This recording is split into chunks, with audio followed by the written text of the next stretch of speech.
The Los Angeles Lakers confirmed on Thursday that superstar forward LeBron James will be sidelined for at least 3 to 4 weeks after being diagnosed with a right-side sciatica injury. According to the team, the 40-year-old veteran will be re-evaluated in about a month, though there's currently no official timetable for his return. Leave your like and subscribe to the channel so you don't miss any updates. The news immediately sent shockwaves through the NBA world. LeBron remains one of the league's most influential players, not just for his on-court production, but for the leadership and stability he provides to a Lakers roster that's still adjusting to new rotations and personnel changes heading into the 2025-26 season.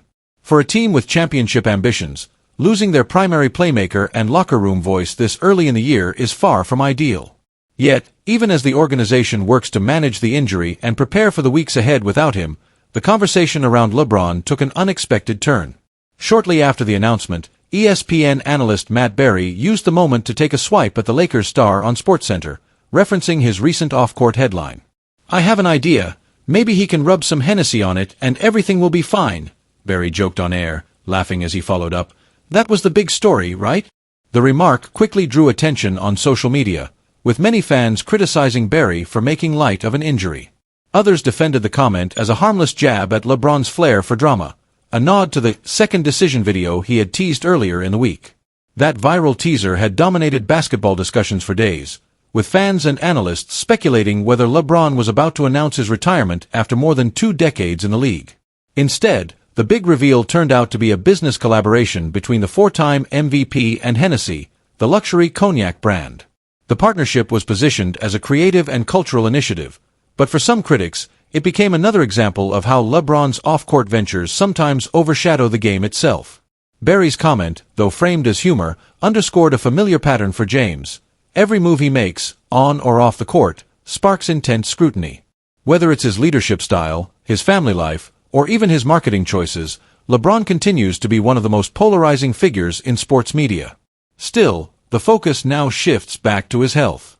Sciatica, a condition caused by irritation of the sciatic nerve, can vary in severity. For an athlete in his 23rd NBA season, recovery timelines can be unpredictable. Sources close to the team have suggested the Lakers are prioritizing caution, determined not to rush James back before he's fully healthy. The organization understands that having him ready for the postseason matters far more than a few early season games in October and November. LeBron's numbers from last season prove just how vital he remains to Los Angeles. Despite being 40 years old, he averaged 24.4 points, 7.8 rebounds, and 8.2 assists per game, elite production by any standard, but extraordinary considering his longevity. He played in 70 regular season games, showcasing remarkable durability for a player with over 65,000 career minutes logged, including playoffs. Without him, the Lakers will need to rely heavily on their younger core and recent additions. The team, now under the leadership of head coach J.J. Redick, will be tested early as it looks to maintain momentum and chemistry. Redick has emphasized discipline, pace, and spacing as key components of his system, principles that could help the Lakers stay competitive even without their leader. The pressure will fall on the team's new primary scorers and playmakers to carry the load offensively while maintaining defensive intensity. Redick and his staff have already indicated that they'll experiment with lineup adjustments to keep the team balanced during LeBron's absence. But beyond basketball strategy, the story of LeBron's injury has reignited larger discussions about workload, aging athletes, and how long he can continue performing at a superstar level. After 2 decades of excellence, spanning 4 NBA championships, countless All-Star appearances, and an endless stream of records, questions about the eventual end of his career have become unavoidable. And yet, those who know LeBron best insist that this is far from the end. The 40-year-old has repeatedly expressed his desire to continue playing alongside his son, Bronny James, who recently began his journey with the Lakers. That father-son storyline remains one of the most anticipated in NBA history, and it's something LeBron has been open about experiencing before he retires. For now, Lakers fans can only wait. The organization is optimistic that with rest, therapy, and proper management, LeBron will return stronger, perhaps even using this setback as motivation for another statement season. As for the commentary from ESPN's Matt Berry, it serves as a reminder of how every twist in LeBron's career, even an injury report, becomes part of the cultural conversation. From late-night talk shows to social media threads, his name never fades from the headlines. Love him or not, LeBron James remains the pulse of the NBA. His absence will be felt not just in the Lakers lineup, but across the league, in television ratings, highlight reels, and locker room dynamics. And when he returns, every camera will be waiting, every analyst will be talking, and every fan will be watching to see if the King still has another chapter left to write. The Los Angeles Lakers have received an unfortunate update about Dalton Knecht, one that could signal the end of his short and rocky tenure in Los Angeles. When the Lakers selected Knecht in the first round of the 2024 NBA draft, expectations were high. He was viewed as a mature, NBA-ready prospect, a player capable of contributing right away with his shooting and scoring instincts. But just a year later, it seems the organization has already moved on from that vision. The message from inside the franchise has become clear. Dalton Knecht no longer fits into their long-term plans. Los Angeles has already shown its hand once. Earlier in the offseason, the Lakers attempted to include Knecht in a trade package that would have sent him to the Charlotte Hornets as part of the deal for center Mark Williams. That trade ultimately fell apart. It was rescinded before completion, and for many, that was the moment that signaled the beginning of the end for Knecht's time in purple and gold. Since then, the front office has continued exploring ways to move him elsewhere, but the market hasn't been kind. Around the league, the perception of Knecht's value has dropped sharply. Teams that once viewed him as a first-round talent are now skeptical, and according to multiple reports, that skepticism has reached a point that's causing real problems for Los Angeles. According to Dan Woik of The Athletic, scouts and executives across the league now believe the Lakers might have to attach an asset, such as a future draft pick, just to offload Knecht's contract. That's a significant fall from grace for a player taken with the 17th overall pick less than a year ago.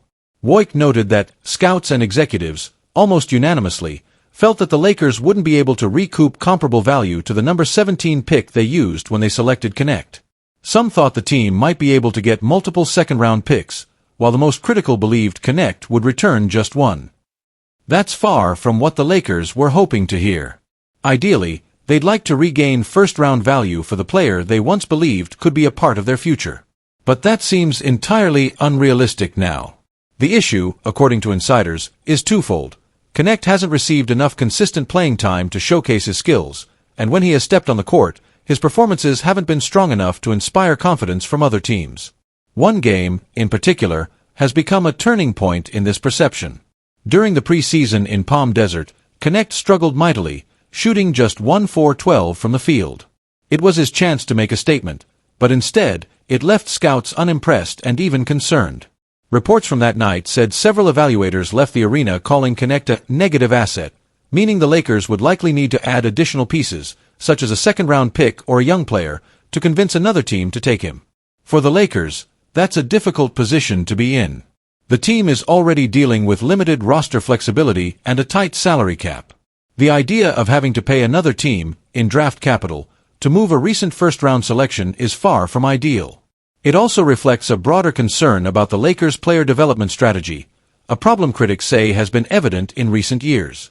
As things stand, it appears increasingly unlikely that Dalton Knecht will be part of the Lakers' regular rotation this season. The only realistic scenario where he could see meaningful minutes would be if the team suffers significant injuries. Otherwise, Knecht is expected to spend most of his time on the bench, watching as veterans and higher priority players dominate the rotation. Still, there's a complicated dilemma for Los Angeles. If they want to boost his trade value, they'd have to give him more playing time. But doing that could come at the expense of players the coaching staff trusts more in a season where every game matters. It's a catch-22 that leaves both the player and the organization stuck. From a statistical standpoint, Knecht's rookie season didn't offer much evidence to change anyone's mind. He averaged 9.1 points, 2.8 rebounds, and 0.8 assists per game. Numbers that, while decent for a rookie, didn't stand out in a competitive Western Conference.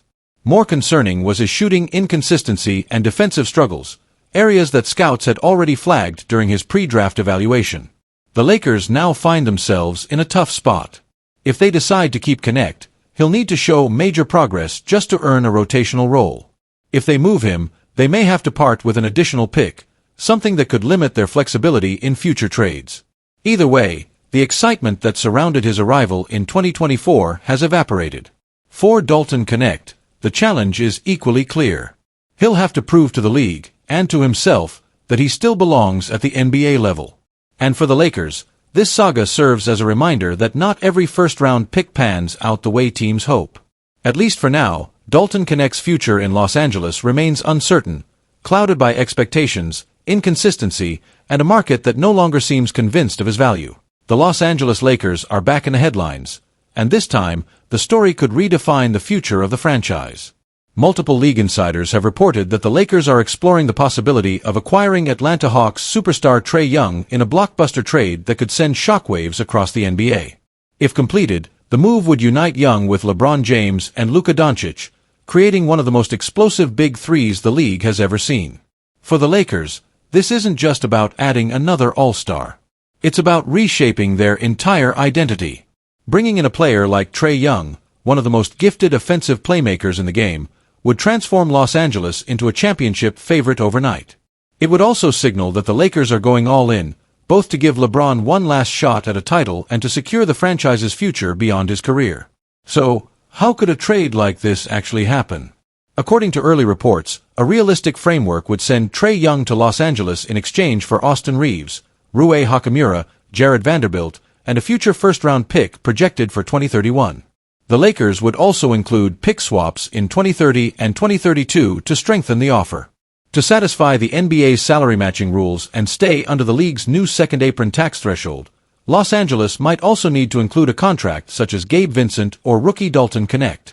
For Atlanta, this deal would provide financial flexibility and valuable young pieces to support a long-term rebuild. Acquiring Reeves, Hachimura, and Vanderbilt would give the Hawks a strong mix of defensive depth, rebounding, and playmaking. Adding future draft picks would help them build around emerging young stars like Zachary Rizicher and Jalen Johnson, both of whom are seen as cornerstones for the team's next generation. From the Lakers' perspective, this move makes perfect sense. Trae Young, now 27 years old, averaged 24.2 points and 11.6 assists per game during the 2025 season, elite numbers that place him among the NBA's top offensive talents.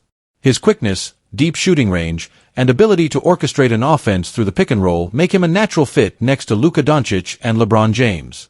Together, the trio would form a devastating offensive unit capable of breaking down any defense in the league. Beyond that, Young represents the Lakers' future. With LeBron turning 40, the front office is well aware that time is running short. Adding a young, established star like Trae ensures that Los Angeles remains competitive even after LeBron eventually steps away. Young could seamlessly take over as the team's cornerstone, leading the next era of Lakers basketball. For the Hawks, the decision to move Young would be painful but logical. His $43 million salary has placed pressure on the organization's cap space, and trade rumors have circulated for months about whether Atlanta is ready to fully commit to a rebuild. Moving him now would provide flexibility and open the door for new leadership on the court. Austin Reeves would bring steady playmaking and shooting at a much lower cost, while Hachimura and Vanderbilt would immediately strengthen the Hawks' frontcourt rotation. The additional draft assets could also prove invaluable as the team shapes its long-term future. From the player's standpoint, the potential impact is massive. For Trae Young, this would be a chance to leave behind the uncertainty of Atlanta's ongoing rebuild and join a franchise built to compete for championships. For LeBron and Luka, it would mean adding another elite ball handler who can share the offensive load, something that could extend LeBron's championship window and help Dončić focus more on scoring and shot creation. Statistically, the trio's potential speaks for itself. LeBron James, now 40, continues to defy time, averaging 24.2 points, 7.6 assists, and 8.1 rebounds on 50.7% shooting. Luka Dončić remains one of the most dominant forces in the league, averaging 29.8 points, 8.9 assists, and 7.2 rebounds while shooting 48.3% from the field.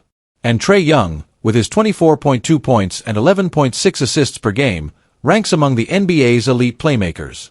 Together, Young and Dončić would average over 20 assists per game, a level of playmaking synergy rarely seen in league history. The benefits for the Lakers are clear. They would instantly become one of the most feared teams in basketball. Young's long-range shooting would create enormous spacing, freeing up driving lanes for both LeBron and Luka.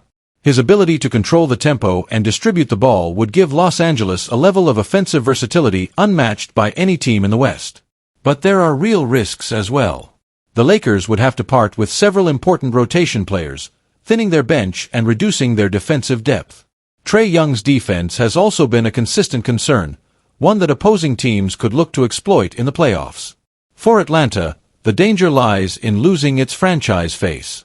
If the team's young players fail to develop quickly, fan interest could wane, and the rebuild could drag on longer than expected. Still, the long-term vision for both sides is clear. LeBron James is entering what may be his final push for a championship. Pairing him with two of the best offensive minds in basketball, Dončić and Young, would give the Lakers not just one more shot at glory, but also a sustainable future once LeBron eventually steps away.